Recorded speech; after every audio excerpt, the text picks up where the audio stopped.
السلام علیکم ورحمۃ اللہ وبرکاتہ۔ امید آپ تمام حضرات خیر و عافیت سے ہوں گے انشاءاللہ تعالی۔ ایک بار پھر سے آپ کا یوٹیوب چینل ندائے حق آپ تمام سامعین حاضرین ناظرین کا استقبال کرتا ہے، خیر مقدم کرتا ہے۔ شعبان المعظم کا چاند نظر آ چکا ہے، جیسا کہ بخوبی جانتے ہیں کہ یہ وہی مہینہ ہے جو رمضان سے قبل آتا ہے اور جس کی نبی پاک صلی اللہ علیہ وسلم نے بڑی افضلیت بیان فرمائی ہے، اور یہی وہ مہینہ ہے جس میں شب برات کی رات آتی ہے، جس میں عبادتوں کا حکم دیا گیا ہے۔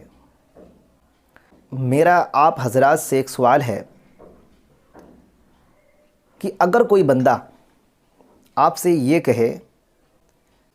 کہ ہر نماز کی ایک رکعت میں 2 رکوع کرنے ہیں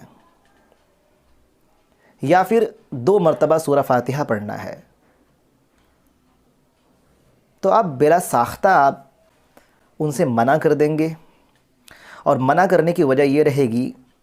کہ قرآن و حدیث میں یہ چیز نہیں ہے۔ قرآن و حدیث میں نماز پڑھنے کا جو طریقہ بیان کیا گیا ہے، ہم نماز کو اسی طریقے سے پڑھیں گے، نہ ہم اس نماز پڑھنے میں تھوڑی بھی زیادتی کر سکتے ہیں اور نہ ہی کمی کر سکتے ہیں۔ ٹھیک اسی طریقے سے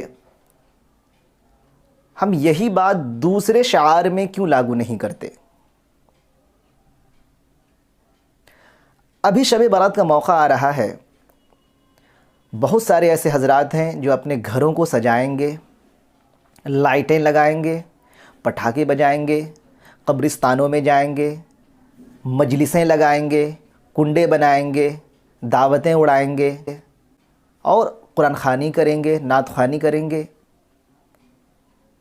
تو کیا قرآن و حدیث میں اس چیز کا ثبوت کہیں سے ملتا ہے کہ نبی پاک صلی اللہ علیہ وسلم نے کسی حدیث میں اس کا حکم فرمایا ہو،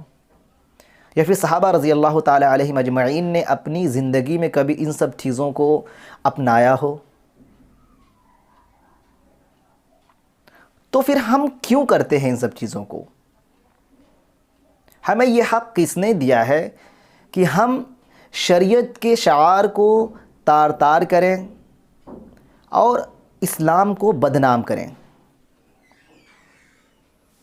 جس طریقے سے نماز کے اندر کوئی آپ کو 2 مرتبہ سورہ فاتحہ پڑھنے کو کہہ دے، 2 مرتبہ رکوع کرنے کو کہہ دے، 3 سجدے کرنے کو کہہ دے، تو آپ بالکل نہیں کرتے،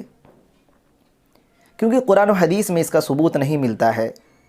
یہ طریقے کے خلاف ہو جاتا ہے، آپ اس سے بچتے ہو، آپ کو ڈر لگتا ہے کہ ہماری نماز خراب ہو جائے گی، ہماری عبادت ہی نہیں ہوگی،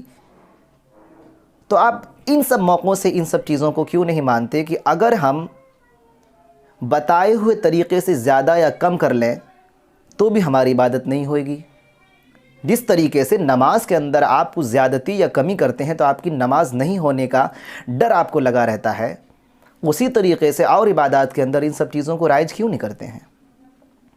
کہ اگر ہم نے شب برات کی جو بتائی ہوئی عبادتیں ہیں، جو بتائے ہوئے طریقے ہیں، ان کے خلاف کریں گے تو شب برات ہماری برباد ہو جائے گی؟ اس بات کو سمجھنے کی ضرورت ہے۔ ہم لوگوں کے بہکاوے میں یا پھر جو آدم زمانے سے جو چیزیں چلی آ رہی ہیں، آنکھ موندے اس کو نبھائے جا رہے ہیں۔ یاد رکھیں، میدان حشر میں کوئی کسی کا نہیں ہونے والا ہے۔ اگر ہمارے دادا پردادا بدعت کی کوئی چیز رائج کر کے چلے گئے اور ہم بھی ان کو ڈھوئے جا رہے ہیں کیونکہ ہمارے دادا پرداداؤں نے کیا تھا، اب چاہے وہ غلط ہوں صحیح ہو، تو یہ چیزیں یا یہ باتیں ہمیں میدان حشر میں نہیں بچا پائیں گی اللہ کے عذاب سے یا نبی پاک صلی اللہ علیہ وسلم کی ناراضگی سے۔ شب برات کا موقع ہے، شب برات کے موقع سے جمہور کا یہ قول ہے کہ یہ رات صرف اور صرف عبادت کی رات ہے، نہ کہ پٹاخے چھوڑنے کی رات ہے، نہ کہ گھروں کو سجانے کی رات ہے، نہ کہ اس رات خاص طور پر نہا دھو کر نئے کپڑے پہننے کی بات ہے، نہ ہی اس موقع سے گھروں میں پلاؤ بریانی بنانے کی بات ہے، نہ ہی کہیں مجمع لگانے کی بات ہے، نہ ہی نعت خوانی اور تقاریر کا کوئی اجتماع کرنے کی بات ہے۔ یہ انفرادیت میں عبادت کرنے کی رات ہے۔ بے شک اس رات کو افضلیت حاصل ہے اور راتوں سے زیادہ بہتر رات ہے، آپ اس رات میں عبادتیں کریں، دوسری اور چیزوں کو رائج نہ کریں۔ اکیلے عبادت کرنے کی ترغیب دی گئی ہے، بالکل اکیلے کہیں تنہا جائیں، مسجد کے کونے میں ہو، گھر کے کسی کونے میں ہو، آپ نفلی عبادتیں کریں، آپ قرآن کی تلاوت کریں، آپ دعاؤں کا اہتمام کریں، آپ تہجد پڑھیں، آپ کو جتنی عبادتیں آتی ہیں وہ کریں، لیکن ان سب چیزوں کو قطعاً نہ کریں جو کہ شریعت میں ممانعت ہے، جس کو شریعت میں منع کیا گیا ہے۔ اسلام کو اللہ نے، اللہ کے رسول نے بالکل شیریں مذہب بنایا، بالکل آسان مذہب بنایا ہے، آپ اس کو مشکل نہ بنائیں۔